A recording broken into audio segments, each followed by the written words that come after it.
Jean-Louis Murat est mort à 71 ans, ce jeudi 25 mai, comme annoncé par son manager.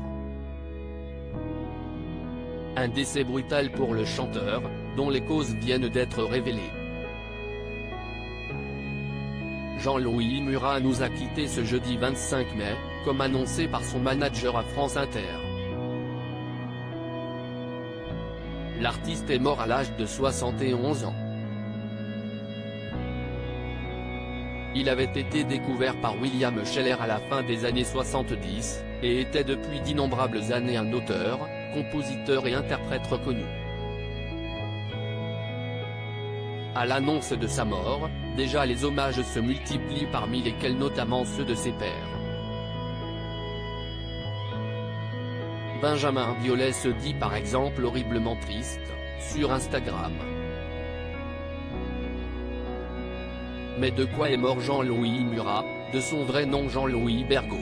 Selon Le Parisien et Libération, il semblerait qu'il ait en réalité été victime d'une embolie pulmonaire à la suite d'une phlébite, un caillot de sang dans une veine. Selon nos confrères du Monde, l'intervention du SAMU n'a pas été assez rapide pour le sauver et il a fini par succomber à cet accident cardiovasculaire.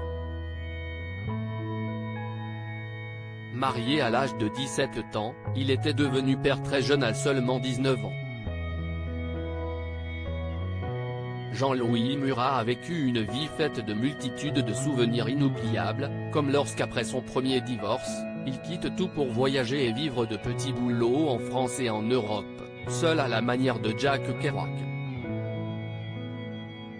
L'auteur, compositeur, interprète et acteur français, né à Chamalières le 28 janvier 1952, a marqué l'industrie musicale. Et a su rester fidèle à ses origines puis demoise toute sa carrière, marquée par près d'une trentaine d'albums. Il a souvent été salué par la critique pour la poésie de ses textes, mais aussi controversé pour ses prises de position les plus récentes.